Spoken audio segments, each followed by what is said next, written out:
Encore aujourd'hui, les étudiants de plusieurs cégeps et universités qui ont rejeté l'entente intervenue samedi avec le gouvernement Charest. Pendant ce temps, Québec solidaire et le PQ qui font front commun avec une dizaine de groupes pour réclamer une enquête sur la manière forte utilisée par les policiers lors de l'émeute à Victoriaville vendredi dernier.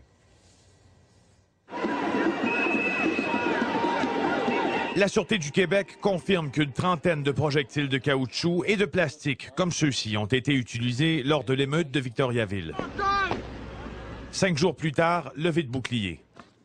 Il a fallu 3 jours d'émeute à Londres pour que James Cameron, le premier ministre, autorise, avec réserve, l'utilisation. Amir Kadir demande une enquête indépendante. On ne peut pas mettre ça sur le coup du hasard ou d'une erreur. Le PQ aussi. Pour s'assurer que ce genre d'événement ne se reproduisent plus. Si on décode le discours du ministre de la Sécurité publique, il n'y en aura pas. Les balles qui ont été, les balles de caoutchouc, les balles de plastique qui ont été tirées, l'ont été dans le cadre et sur des gens qui étaient extrêmement violents. Bienvenue à cette conférence de presse. Pas assez pour décourager une vaste coalition d'organismes, dont la classe, d'exiger cette enquête. On est inquiet. Qu'est-ce qui se passe au Québec? À cette rencontre de presse, où quelques médias ont été conspués, les accusant de jouer le jeu du gouvernement, on a présenté cette vidéo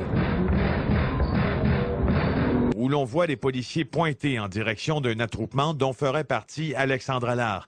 La caméra fait un mouvement vers la droite et lorsqu'elle revient en position initiale, on voit un jeune homme étendu au sol. Alexandre Allard est l'un des 3 blessés graves de cette manifestation.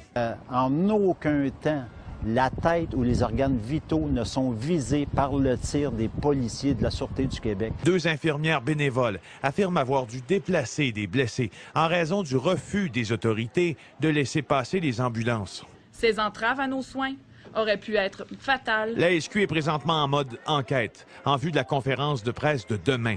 Serait-il possible que lors de celle-ci, elle puisse confirmer que les blessés de la manifestation de Victoriaville ont été atteints par d'autres choses que des projectiles provenant de la police? Félix Séguin, TVA Nouvelles, Montréal. Les Forces canadiennes ont ouvert une enquête à la suite de propos publiés sur Facebook par certains de leurs membres. Il s'agirait de militaires qui réagissent à la photo d'une manifestante blessée lors des manifestations étudiantes de Victoriaville le week-end dernier. Des propos, vous allez le voir, qui vont à l'encontre des valeurs militaires.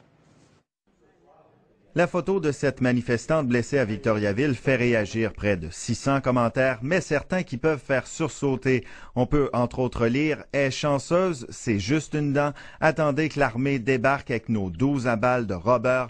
Vous allez vous calmer les nerfs, je pense. » Ou encore « Ouais, manifester à Auschwitz dans les petites chambres spéciales, bande de connards. On va les rouvrir juste pour vous. » Oui, c'est choquant de voir des commentaires, des propos comme ça. N'importe quel individu peut être choqué.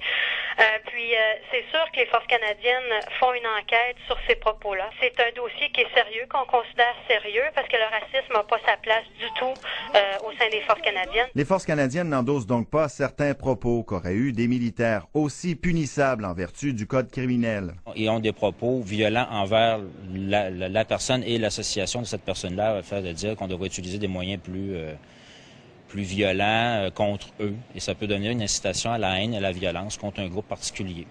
Là, le code criminel pourrait s'appliquer. Une autre page Facebook a été créée en lien avec ces propos. Honte au sein du Royal 22e Régiment. Cet autre internaute affirme avoir porté plainte au sein des Forces canadiennes à la lecture des propos qu'il juge indignes de la fonction de militaire.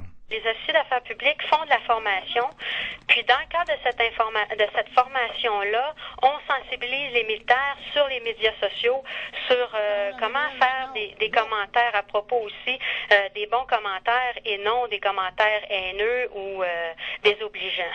Sébastien Dubois, TVA Nouvelles.